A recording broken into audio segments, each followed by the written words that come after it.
Hello, everybody. Welcome to this Monday Q&A. So today's topic is about the hidden market. So thank you for those of you who are joining. By the way, I do have a masterclass, a workshop, webinar, whatever you want to call it, coming up at the end of the month. The link will be posted in my YouTube channel right below so that you can sign up for it. There's already about 50 participants, so it's going to be quite active.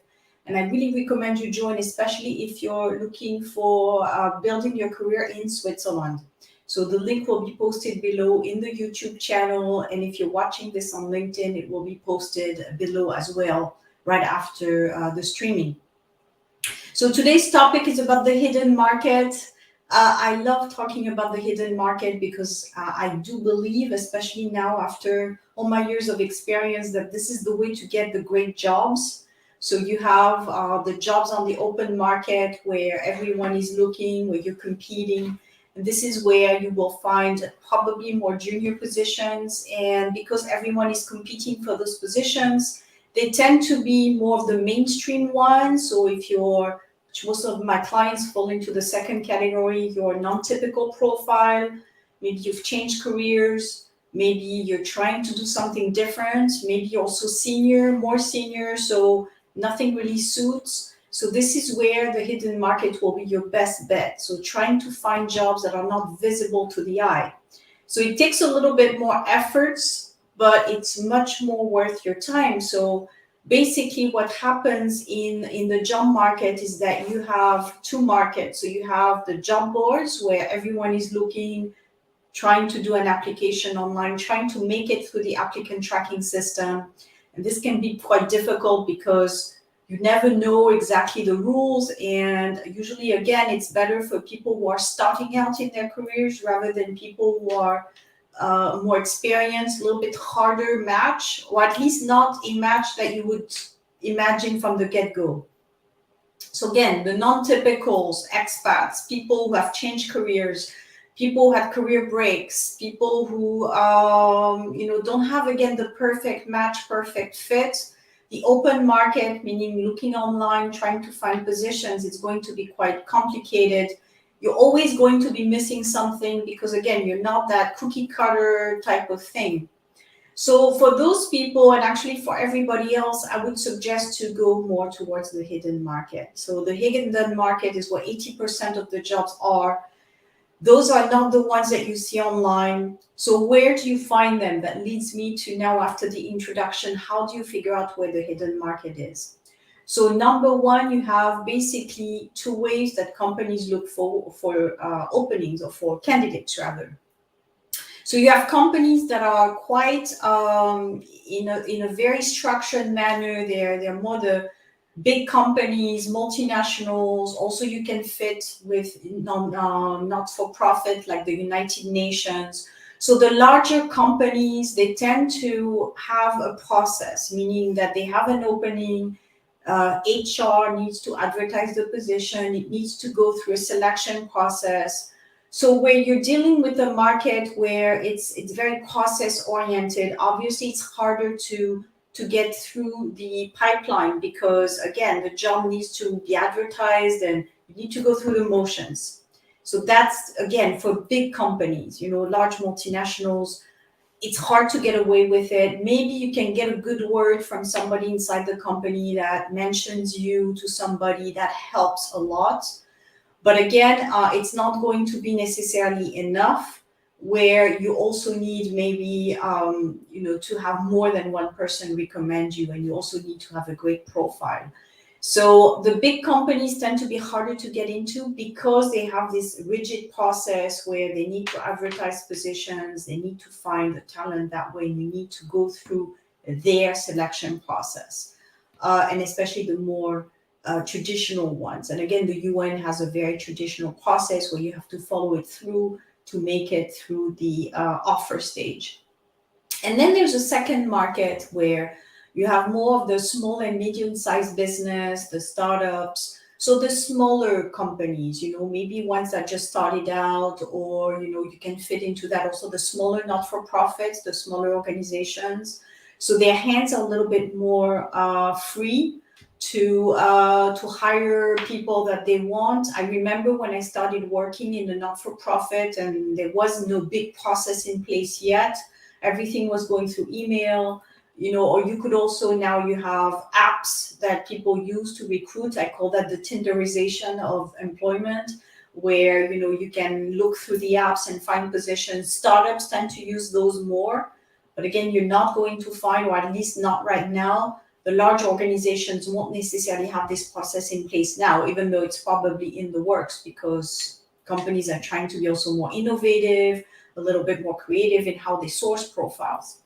But to stay a little bit with those two markets, so traditional, longer processes, and you have to make it through the company system, it's harder. Now, if you go with the second process, which again is finding those niche companies where you can be a bit more creative in presenting your profile, and you're not going to be your hands tied with following through their process where you make it or you don't type of thing. You can still influence the recruitment process. Maybe you don't have any competition, and that's really the beauty of it, is that those organizations, if it's a small shop, maybe 5 people, let's say, and you end up talking to the CEO or the person who works with the CEO, because it's only a 5 people shop or even a 10 people shop, chances are the decision will go quick. So if they meet you and you can offer value and they have something to offer you, and the decision can be made very quickly.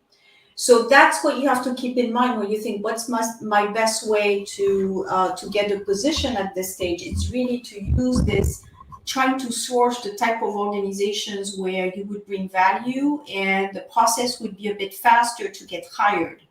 So right now, what you can ask yourself is, with the skills that I have, which kinds of organizations, beside the ones that probably you already hit up online via the applicant tracking systems, which other ones are out there where maybe they would find some value in hiring me because I have experience, I'm non-typical, and maybe they're starting in the industry and they want someone with experience like myself. So a lot of people with a lot of experiences gained their multinationals, for example. They get to a stage where they're looking for more, meaning or making an impact. And, a lot of clients that I have where they get to that mid-career point, they want something different. They've been there and done that with the multinationals, and, they work their way, and now they're looking for maybe a smaller organization. So in a way, it actually works for you that, it's better for you to actually look for those smaller organizations, look for those family offices, maybe, where you could get a job there. It's the other hidden market, and you could meet someone that could get you and offer you a job. So much harder. I think the harder part is at the beginning to identify and connect with those people, but then the hiring can be much faster. So you have a choice between applying online, and it's fast because it's easy in a way. You have all the positions and you just apply with a click. But it's going to be much tougher to make it through the pipeline. Whereas with the hidden market, harder to pinpoint those go-to people that would be very good for you to talk to, but also much faster hiring process if they do like you and if there's a good connection and they could see you do something great with their business. So, again, I give the example that happened to me, and it leads me to my point number 2, which is, how do you tap into the hidden market? It's via events. So when I wasn't even looking at the time, I was just going to events because that's what I do. And I always network. And I was going there really for the workshop because I was interested in the topic. And of course, a lot of people were there. And I happened to do the cocktail and talk to a lot of different people, one of which was the head of a school in Geneva. And via talking, you just realized that I had some interesting experience and they were looking to hire teachers. And at that point, I thought, okay, great. And he just said, send me your resume on Monday and we'll make you, we'll build your contract. That's it. Just going to an event. It was a little bit outside of my city at the time. I had to go for a short trip. It was in Lausanne, I believe, at the time. But I just took that small trip, and it took me, a day, maybe not even a day, or a half day worth, driving there, going to the event and driving back. as opposed to maybe if I had been job hunting and going to the online tracking system and all that. So in a way, that's why I say it's a little bit more effort at the beginning. So yeah, you have to go outside of your house and sign up for an event and go there. But you could be meeting that one person that can change your life, really. I mean, at the time, it wasn't life-changing for me. It was just a contract to do some freelance work. But think about it. I mean, you go to an event and you could meet someone that says, you know what, by talking to you, I can see that you're doing this type of work. And by the way, I've been looking for someone who can do this type of work. And why don't we just chat further? So it could be an offer to chat further. It could be even an offer, what happened to me, which I know doesn't happen all the time. Send me your resume and we'll start building the contract for you. That's ideal. I don't think it happens every day and I don't want to make it sound like it does, but that's what I mean. Things can happen when you go to events that you didn't plan. So in a way, you start signing up for the right events and you realize that you have a lot more going on for you than if you were just going through the job boards. So that's my point number two is once you identify that maybe you would have a better resource bucket by looking at that small and medium-sized business, which, by the way, is a big portion of the Swiss market. And it's the case also in other countries. But the small, medium-sized business is really dynamic and you could get a lot of good offers from there. And then once you identify that, number two is, you need to sign up for the right events. Because again, the feedback that I get is which events should I attend if I do, if I do marketing or if I do finance or what have you, because it becomes quite complicated to make the most out of your time. And obviously events can be priced quite high, depending on what it is. It takes time, obviously, it takes resources. So the idea is that you can do your job search strategy plan where you identify the right events for you to go to, meaning that if you're in finance, maybe there's going to be a few events there where there's going to be a lot of finance people there. And I always include now in person or online because you could also network online now. And that's something I've been really tapping into the last couple of years, is how to identify people online. And you don't even need to be present in an event and you're saving yourself a lot of time. So think also about the apps. There's a lot of apps now where in social media, and that leads me, I will talk about that to my last point. But to finish on events, so which events should you attend when you're job hunting to tap into the hidden market? Because you want in the end to meet those people that will probably introduce something that you didn't even know existed. When you go to events, it opens doors for you where you didn't even know that there's this new company that's opening doors, or there's going to be maybe some potential, working in a certain sector. So if you end up following the news, then you know a little bit what's going on. But if you end up going to events, then you get it straight from people who work there, who know the environment. So it saves you a lot of time as well. So finding niche events, it's really about headhunting in a way for events. So you have headhunting for people, but you could also headhunt for events, the right ones, because there's a lot of them. Again, it's an ocean of events, which, by the way, I will post the link below as well to my new website called C-Suite Place. And the idea is really to regroup business events, because if you're looking to grow your career, to get this next opportunity, to meet business partners, it's going to be quite different if you go to a social event. Now, I'm not saying that you can't meet the right people going to a drinks event or going to a sports event. And I actually recommend that you keep yourself busy and that you try to increase, your social network in general when you're job seeking. But in the end, people want to make the most out of their time. So what's the closest or the fastest way to get to destination? So probably if you go to a sports event or a social drinks events, you might meet some people, but it's not going to be well targeted.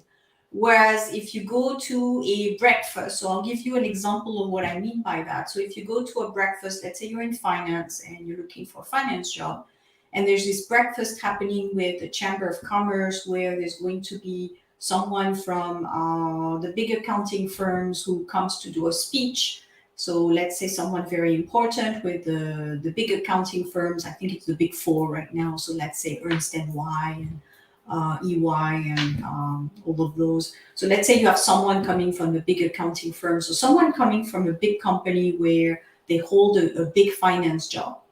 And they come to talk to a breakfast or a lunch at the Chamber of Commerce. Well, chances are not only are you going to meet someone who works for that company right there, but you're also going to meet people in that in the attendees list. You're going to meet people who are in the same business as you, so they would be able to tell you about the job market. You would see a little bit what everyone does, be able to do a bit of a feedback on the market. So probably, again, if you look at it from a perspective, where do you get the most chances of getting a job if you're in finance? Is it by going to lots of events, including social ones, or is it going to be one breakfast that you go to where there's going to be the maximum amount of people who work in your industry?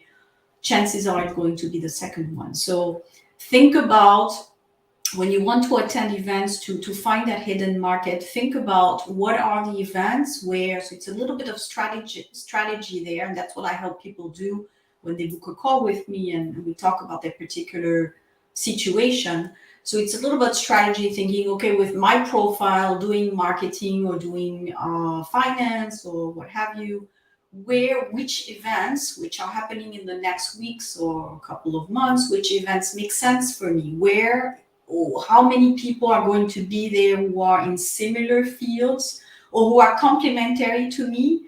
Because maybe if you work in, let's say you work in marketing and you work for agencies, maybe now you're looking into working also for the client side.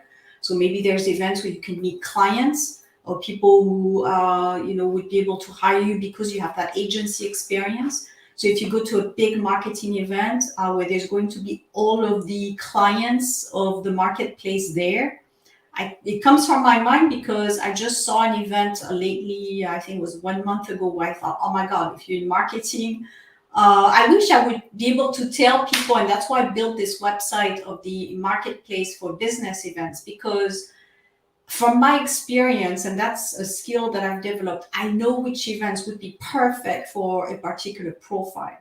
So I know which events you get the most out of, if you're looking for a job or you're in that career, growing your career type of thing, where you want to get the exact people you need so that you can, get those resources, get those names of people that you need, or, which are the companies that are hiring right now. And so, yeah, again, saving yourself the time and hassle of going through Google, which is an ocean in the marketplace of where do I go in the next couple of months to show my profile, to get, some contacts, etc. So really it's about niching those events, which ones are the most professional, will bring professionals in as well. So which ones will attract the type of people that are going to be like-minded with myself, where we could quickly get together and get some value from each other. So again, it's an exchange. It's not just you trying to get something. It's also the attendees will also get something from talking to you. So it's an exchange of a good exchange of helping each other. So if you niche those events, you're able to know which ones to go to. And again, each person is different. You're not going to get the same value if you're in marketing. If you go to this breakfast where there's a lot of finance people, for example, well, if people were asking me or booking a call with me, I would say don't necessarily go to this breakfast where it's going to be all finance or something else, because you're not going to meet your industry specific type of people. It might be interesting though, because it's always great to diversify, and I think there is some value to that, of the not expected type of profiles. And you can get a job from anywhere. You can get a job from getting you're going to buy bread or picking up your kids at school. And I have clients who get jobs that way. But trying to at least strategize a little bit and making it a little bit more organized as a job search. Again, you need to find events that are related to your profile, to your field, to your function, so that you're not wasting so much time on diversifying yourself where it's great, you get a nice chat and everything, but it's not going to bring you the most for your time and effort. So niching events based on your type of work, and again, each very specific to each person. I can tell you, if you have coaching with me, for example, I would be able to tell you based on your profile, these are the events that would help. So that's events. And then finally, it's the social media as the leverage. So it's really always a process. So it's really understanding where you could be a good fit, building up your profile, I call that. So you have to work on your resume and your LinkedIn and all that. Finding out which are the niche events where you could be attending to showcase yourself, showcase your skills. And then finally, what you do is you make that more intense, or you make that bigger by using social media. But using social media is going to be only a supporting tool. So it's not going to replace having to go to events and meeting with different people, etc. But it's still going to be helpful in terms of, where do you broadcast yourself? So you have to pick and choose where you broadcast yourself. So is it going to be on which channel? Is it going to be LinkedIn? Is it going to be Instagram? And it really depends, again, just like the events, what you're trying to achieve, which is your function, and who are you trying to, to convey your message to. Because really social media becomes your media, so to say, so that's why it's called social media. It is a media. So this is where you could showcase, what you can do. Now, that's a hard part with a lot of people, because especially if you're going through career change or career transition, you're in a little bit of a middle situation where you're not really doing what you were doing before. You're trying to maybe move into something different. So for most people, the question becomes, what do I put on there? Because I'm a little bit in between two things, or I have multiple things going on. That's also something that I get.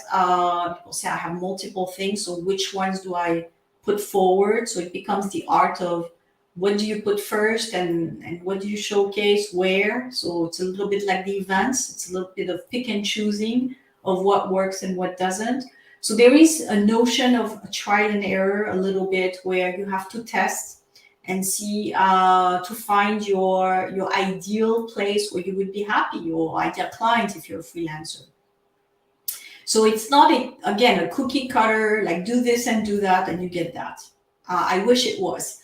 But it's a little bit more complicated. Now there's a process that you follow, and that's what I'm sharing with my medium and my coaching in general, is a process that leads you to better results. But then each person is different. Your experience is different. There's also timing is everything. If you go to the event and it's not the right timing, maybe the person is not able to give you a lot of attention, and you're not able to get the chat that you wanted, that happens. But I guess the main message is, don't give up. If you really want something, I have examples of people that I coach where, they really wanted something and they gave it 120% worth of their attention, and it finally worked for them. So when I hear people say, well, I'd love to find a job, but I don't have this and that. I'd love to work there, but there's always this but that's probably your biggest enemy, where you think because you don't have you're not ticking all the boxes, that it's going to be impossible for you to get there. Now, the way I turn this around is saying, yeah, at the moment you don't tick all the boxes, but what can you work on right now? What could you improve so that you become a little bit of a better asset for an employer out there? And there's always things that you can improve. One of them for me, which makes sense, is language. Obviously, you cannot always learn a language. If that's the only thing that's keeping you away from your dream job, I think that's an easy one to fix, is learning a language. Or if it's going to be, again, that your network right now is not really there yet, you can have a networking plan. And again, it's a process. So at the beginning, you start from zero, but slowly you can improve that a little bit every day or every week. So it's a process. It's just knowing what is your objective and what do you need to do to get there. And tapping into the hidden market, for me, is the best resource that you can use out there where you're not competing with everybody else. But it takes a little bit of, it's a little bit more effort. It takes to come out of your shell a little bit. So again, it's going to be a process where at the beginning, maybe it's not perfect, but if you do it on a regular basis, it's going to be much more efficient.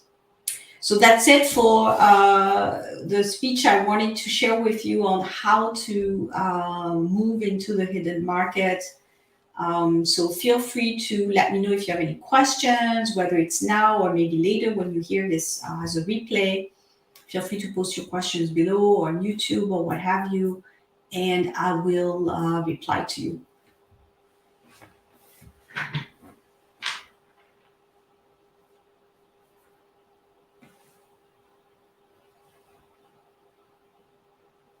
Okay, so I hope you have a great lunch and I'll talk to you soon.